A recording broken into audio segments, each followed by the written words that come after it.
Welcome to the Ride This Out podcast, where we talk about how to improve your mental health and strengthen your connection to nature and your community, all through one simple solution: the bicycle. My name is Zach Golding, and I'm a licensed clinical social worker and mental health therapist.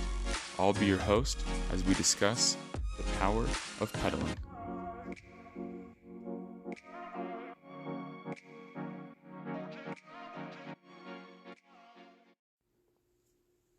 Welcome into this week's session. I talk with Maddy Novich, also known as the Cargobike Momma on Instagram. I've been following Maddy for a little bit. She's got some great content showing the adventures on her bike with her kids, traveling all around the world, but primarily in New York City. As we were talking and as I've been thinking about this, I thought of the saying, if you can make it in New York City, you can make it anywhere. She makes it look so fun and easy, and just she gives some great tips and great advice, and just discusses the overall benefits to her mental health and her well-being. So enjoy this week's session.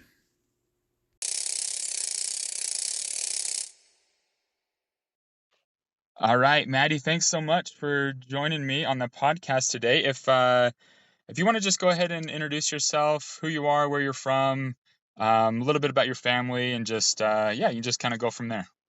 Sounds amazing. Thank you so much, Zach, for having me on your podcast. My name is Maddy Novich. I'm also known as Cargobike Momma on Instagram, and I am a full-time working mom of three kids, aged 10, 5, and 2. I am a professor in real life of criminal justice, and in my spare time, I do a lot of Instagram advocacy centered around cargo biking and promoting the cargo bike lifestyle. Love it. Talk to me a little bit about, I didn't realize you were a professor of criminal justice. Talk to me about how you got into that. That's awesome.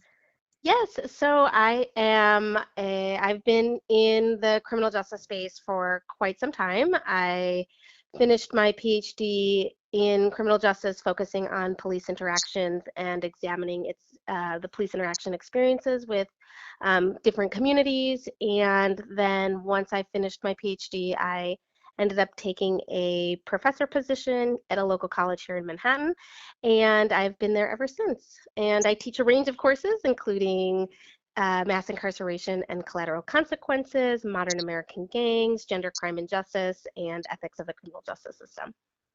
So cool. That's awesome. Um, so you've been teaching there in New York City. How did you get into biking in general? Have you always liked biking, like as a kid or growing up, or did you get into it in New York City? Such a good question, and one that I'm very proud of the answer. I actually did not bike at all. Growing up, I did not learn how to really bike. I mean, I could bike, but I wasn't a good biker. So it wasn't until really my teenage years that I really learned how to bike, but I wasn't one of those kids, like those 80s kids that was out like, cruising around the neighborhood on your bike.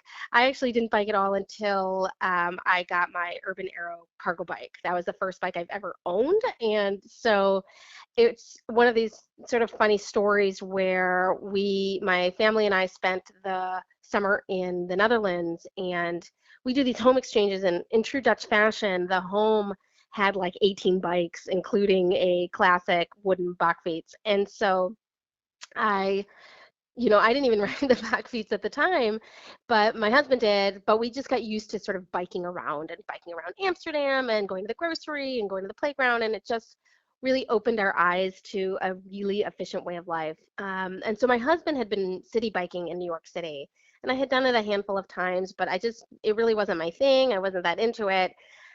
But when we came back from the Netherlands back to New York City at the end of the summer, I turned to my husband and I said, I need a cargo bike. I can't like go back to being dependent on the buses and the subways. Like I'm too busy as a full-time working mom of three to sort of waste this enormous amount of time sort of waiting for, transit to work. So we sort of made an impulse buy. We went down to Propel Bikes down in Brooklyn, and I test rode an Urban Arrow, and we ordered one. And then I picked it up, a month and a half or a couple months later, and rode from Brooklyn to Harlem, which is an hour and a half bike ride, as like my first real cargo bike ride. Oh, And wow. then I never looked back. Man. Yeah, That's so cool. So, I mean, that's a pretty big jump from not having a bike to the urban aero, because that's a big piece of huge. machinery. It's a huge bike, and I am not big. I am about 5 feet and 114 pounds. So the bike is heavier than I am, and I had to have the post cut to fit my sort of petite stature.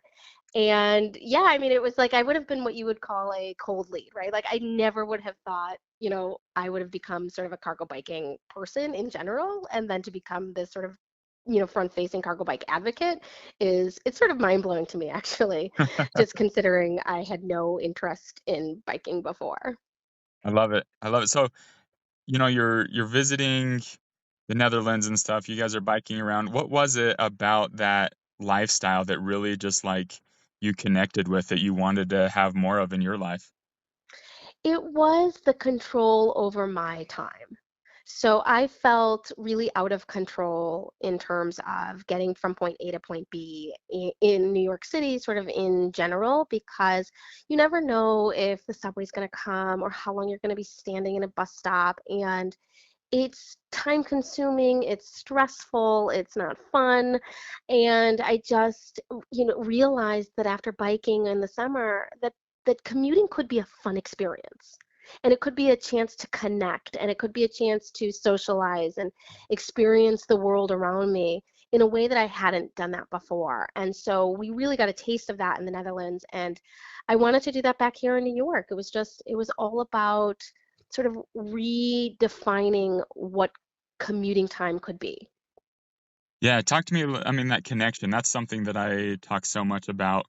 But what is it like? What are those things that you connect with, right, as you're biking, whether it's your kids or the community? I mean, all of them. It's all of them. I mean, when you remove yourself from a car, that's one element of commuting, right? Where you're not behind the windows or the doors of a car. You're in the fresh air, you're in the open, and so you are connecting with the environment around you. You're seeing the flowers and the trees. But then when you pull up to stops or you're biking along the streets, you see people turn their head and want to talk to you about their bikes and about your bike. And so you're connecting with the people and the environment where it's not common here to have cargo bikes still. I mean, there's more and more coming, but it's still a fairly unusual scene. And so New Yorkers are very chatty about stuff that interests them. And so we connect with neighborhood locals and people all the time because they're just curious. So you really are connecting with the community in different ways. And then you're having this shared experience with your children, which you're looking around and you're seeing things and pointing them out, like buildings and architecture and the horse-drawn carriages and other people on cargo bikes, or people wearing amazing like New York City fashion. And you see it, and you can talk with your kids while you're biking, especially since mine sit up in front, for the most part. And so you're really able to have a conversation with them about the environment around you, and it becomes again this. I really think it's an untapped opportunity for individuals who do commute to really have that time become this really fulfilling point of connection, whether it be the environment or the community or the people you're commuting with like your kids. Yeah. No, I'm with you 100% on that. Some of my favorite times and my favorite rides are with my kids as we go to school in the morning. That's just like the funnest time to just chat with them. And my oldest is riding on his own, and so it's just fun to ride alongside of him and Oh, that's have so those. great. Yeah, it's the best. It's so much fun. Um, Talk to me about like biking in New York though, right? Because I mean, you would think that that's just got to be like unsafe, and there's so much traffic and there's so much chaos. Like, how have you learned to navigate with your kids, on a cargo bike safely and an efficient way?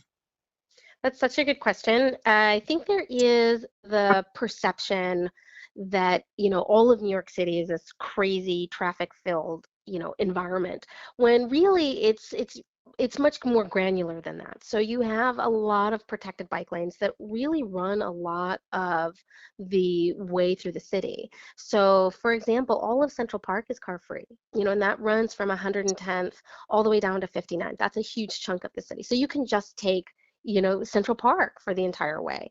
And then you have other avenues like the Greenway, which is all along the coast of the Manhattan Island, on the west side, and it's totally protected all the way down from like Washington Heights all the way to the very tip of Manhattan. And so you do have a lot of these car-free areas. Within the city, you also learn about the protected lanes like Amsterdam and Columbus and now Central Park. There's the Second Avenue. And so you begin to see that there are actually protected lanes that run through a lot of the city. It's not perfect, of course. We have a lot of areas like cross streets, the smaller cross streets. Like I was on 46 this morning, and it was a mess, right? It was, you're sort of mixing with traffic, and so that happens. But the more you bike, the more you become familiar with the streets and the lanes that allow for the safest mode of travel. And so, which is probably true anywhere except for maybe, Amsterdam, where it's always protected, or the Netherlands, where there's always a protected option, or mostly a protected option. So you really do learn how to best navigate the city, and I think it's a very safe, fun, and exciting experience that can be, I would say, a little intimidating in the beginning, but I think after a month, most people feel pretty confident in their routines, right, and their paths. Yeah, and that's something that's kind of recently changed, right? Like within the last, what, 10 years, like the New York City Yes. has changed a lot of their infrastructure to accommodate more bikes, right? I think so. Remember, I wasn't biking 10 years Yeah. ago, right? So I don't even know. I wasn't paying attention. I would say in the last 4.5 years, 5 years since I've had my cargo bike, we've seen the development of a lot of more lanes. But again, it's funny. I don't even remember. Wasn't paying attention back then, so I don't know how long those protected lanes have actually been in existence. I know Central Park's always been available, and during the last 10 years, it became car free. The Greenway has always been available. And now Central Park West is a relatively new bike lane, and that was developed, I'd say, in the last couple of years, I Yeah. think. It's funny. It's like you really, when you're not biking, you don't think about it. You're not conscious of it. Now that I'm really biking, I'm conscious of it all the time. Yeah, no, So that's so true. It kind of opens your eyes to what's there and what's not there, right? And then like kind of what to advocate for and where to put your time and energy into. absolutely. My advocacy really stems from this, if I can help inspire more people to bike, especially in New York City, then I think it becomes hard to ignore for policymakers when you're sort of clogging the roads and the bike lanes with people who need more bike lanes. I think you get people out on the roads and you demonstrate demand. Yeah, absolutely. So And I think the cargo bike is a such a utilized like resource and tool now that so many people are using that it's getting more families such as yourself, right? And so many people out and biking where before they wouldn't have elected to do that. So that's cool that you're seeing more cargo bikes out and about in New York. definitely. Yes, you're definitely seeing a lot more. We have a lot of long tails, the turns or the rad runners. And then, I love my bucket bike, so I have three bucket bike. I have three cargo bikes that have sort of load type buckets, one in the back, which is my Madsen cycles, and then I have an Urban Arrow and a Riesen Mueller. And so it's really fun to see other people, and I'm always sort of like, shouting at people when I see them on the road. I'm like, hey, nice bike. I have one too. Like, let's be friends. Join my New York City Cargo Bike Meetup group, which we also have a Facebook group. So we organize events. And we love inviting people who are cargo bike curious to the events so that they can come and ask questions, try out a bunch of bikes, in a very low stakes, low pressure environment. Yeah, I love that. No, absolutely. And we try to do a little bit of that as well. Like we'll host like cargo bike kind of meetups or roundups, so we call them, and then other people can come and test ride them and see what they like and just kind of make decisions based off of that. So I think that's so cool that and that yeah that connection that you have with other bike riders. That you when you see another bike rider, it's just hey, I get it and you get me. Like here we are together. Absolutely. I Let's be love friends. exactly. So one of the things I love about your Instagram is you're you're stylish. Like I mean, you're not just like biking around and whatever. Like you definitely have a style to your game here. So talk to me about that. Like what inspired that as far as just putting yourself out there on social media and the different, you know, riding gear that you're in. Absolutely.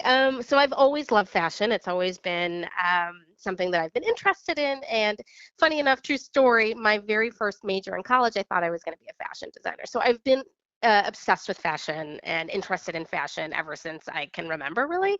And so, that passion has continued, right? I've always been interested in clothing. And so when I started cargo biking, I also wanted to um, present that you can be both stylish and a cargo biker, right? And so there's a lot of, comments that, oh, you have to be wearing, those biking suits, or you can't be stylish and still be a cargo biker. But I wanted to break down, if that stereotype or that misconception held, I wanted to be sort of at the front of breaking it down, that you can be both stylish and have clothing that is suitable for biking and still look good.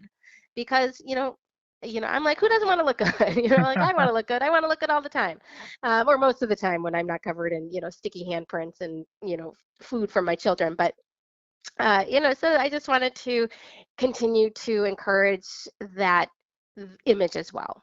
No, absolutely. And I hear you. So that's one of a big barrier for a lot of people. They're like, I don't want to have to wear all these different clothes if I'm going to be biking to work or biking around. But again, there's so many awesome brands out there, and a lot of people that just show that, hey, like this, you can still look good and show up to work and not be completely sweaty or whatever, especially if you're riding an cargo bike or whatever else. So yeah, it's awesome. Absolutely, absolutely, and things that it doesn't even have to be specialized brands. Like I like to wear a lot of H&M to work, and it's H&M or Converse or my Hunter waterproof boots, the clothing you might already have, because a lot of my garments, I'd say, in my wardrobe were not biking garments. They're just garments I've identified as part of my wardrobe that are suitable and easy for biking and still look good. Yeah, that's so cool. Talk to me a little bit about this travel stuff that you do. So you went to the Netherlands, and I've seen it. You kind of illustrated it on your Instagram. You do like a home share thing, or how does that work?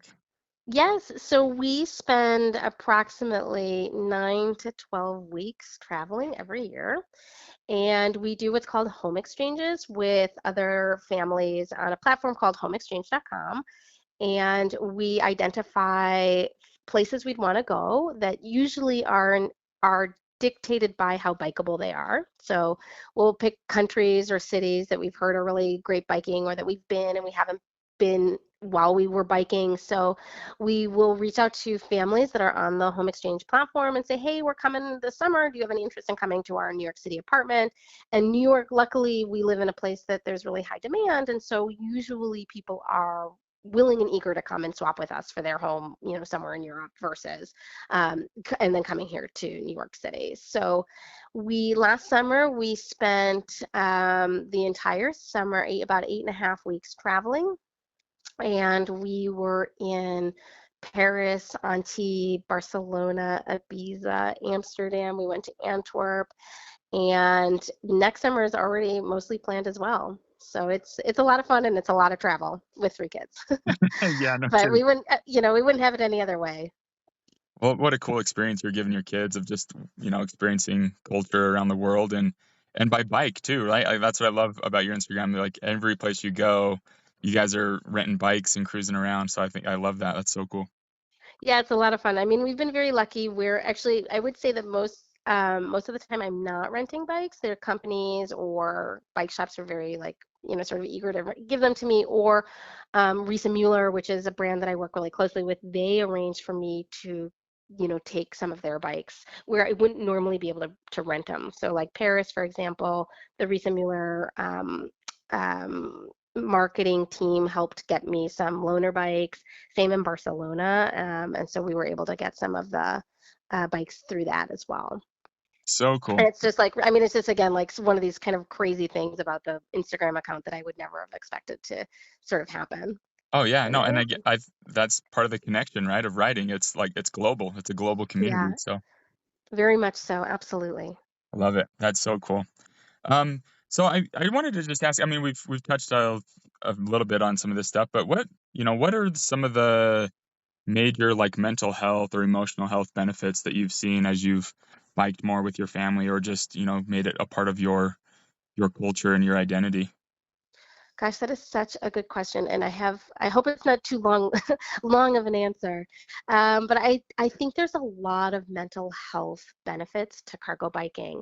I want to start with one is my family does not do well in cars. So my daughter, it's a very stressful experience for them to think that they're going to be getting into a car and commuting. And, my daughter vomits. She has severe motion sickness. And so for her, it was literally physical for her. It was physically stressful for her. And so one of the things is just knowing that she's going to be commuting and she's going to be able to do it in a way that's enjoyable and not stressful.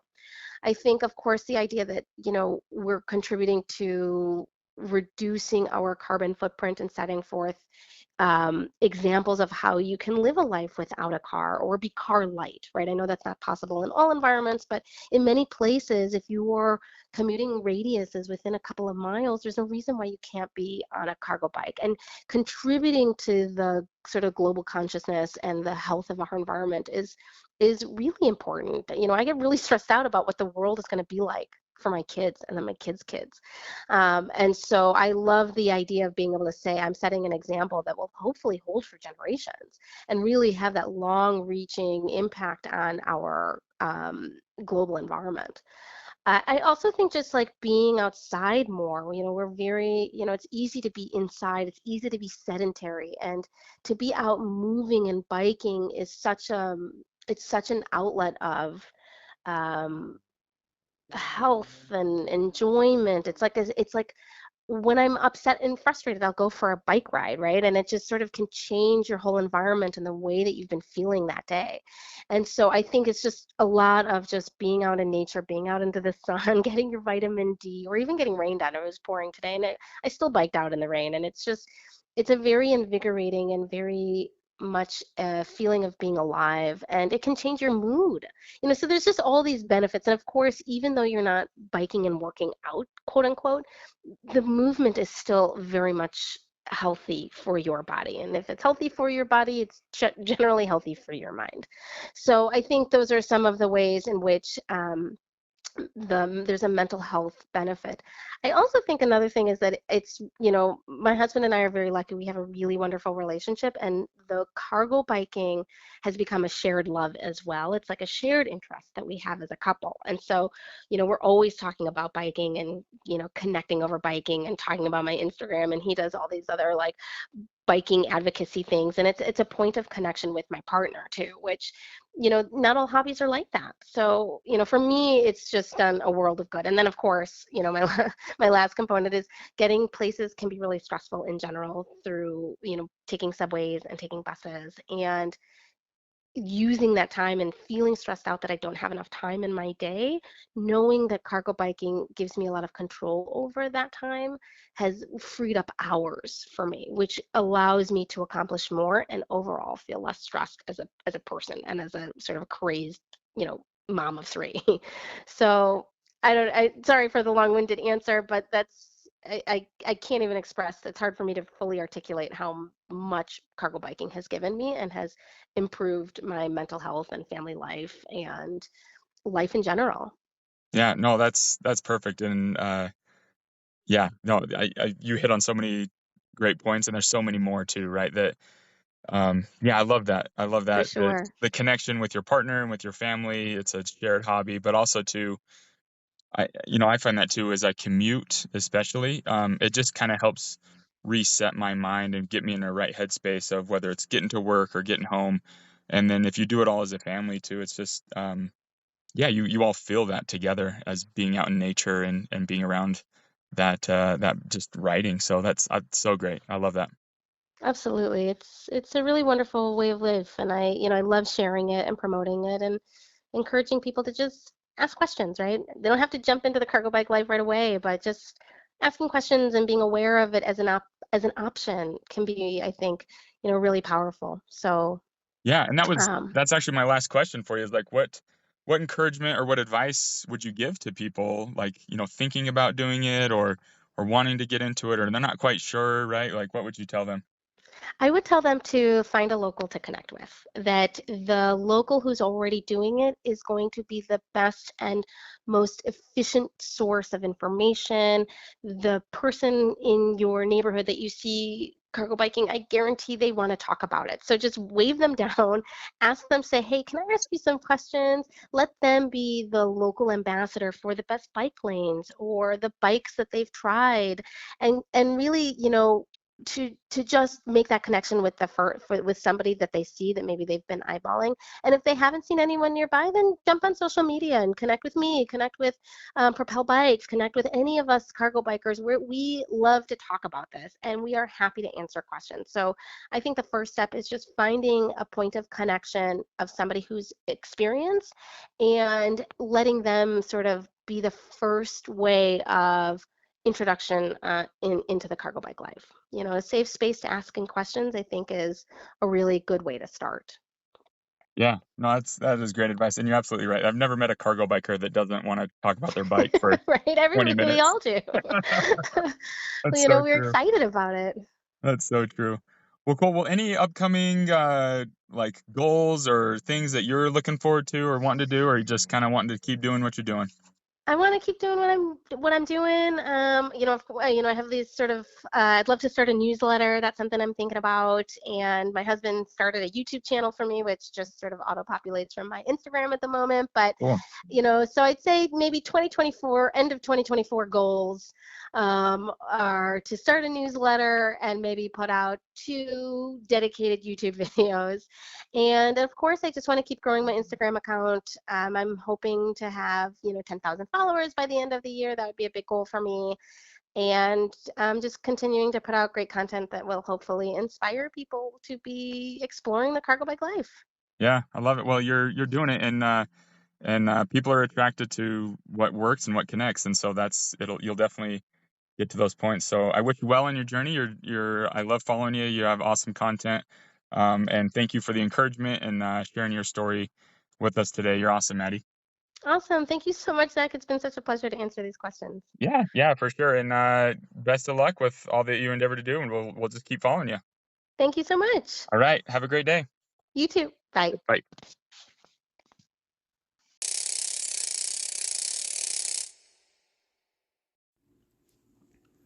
All right, great stuff there. Thank you so much, Maddy. Again, appreciate you jumping on and wanting to discuss your story and just how biking has changed your life and how it's opened up so many opportunities for you. One thing that I really appreciated her talking about is how you got to give it a little bit of time. Sometimes it takes some time, takes what she said there, about a month to really learn, the different bike lanes, the different patterns, where to go, who to talk to. I love that advice of finding a local and talking to them about their experience and asking them, right? Like they're going to be the expert in your area. I also appreciated how she talked about how when she started cargo biking and it has helped her take control of her commute, right? Instead of having to waiting for trains and buses and all the traffic, she's able to just jump on her bike and get back that time. And that time actually rejuvenates her, right? So when we focus on stuff that we can't control, if the bus is late or if the train is late, what can you do to control your reaction to that, right? And her reaction to that was, hey, I'm going to get a cargo bike. I'm going to do things a little bit differently here, and how that's benefited her so much more. So when we focus on those things that we have no control over, brings so much negative energy. But when we focus on those things that we can control and our reactions and our responses to it, it can bring that positive energy. So just kind of analyzing where your mindset is at and your reactions to those things. So again, awesome stuff there. Thanks for listening, guys. Thanks for the support. Thanks for sharing it with others. If you have any questions about cargo biking, reach out to Maddy, reach out to me. Cargo biking has changed our lives. We kind of joke, and I've said this before, that besides our house, the most important purchase that we've ever had in our life is our cargo bike. Like, it has completely changed our lifestyle as well. So it's great. It's amazing. Whenever you're going through a hard time, whenever difficult things are going on, it's always good to just jump on that bike, ride this out.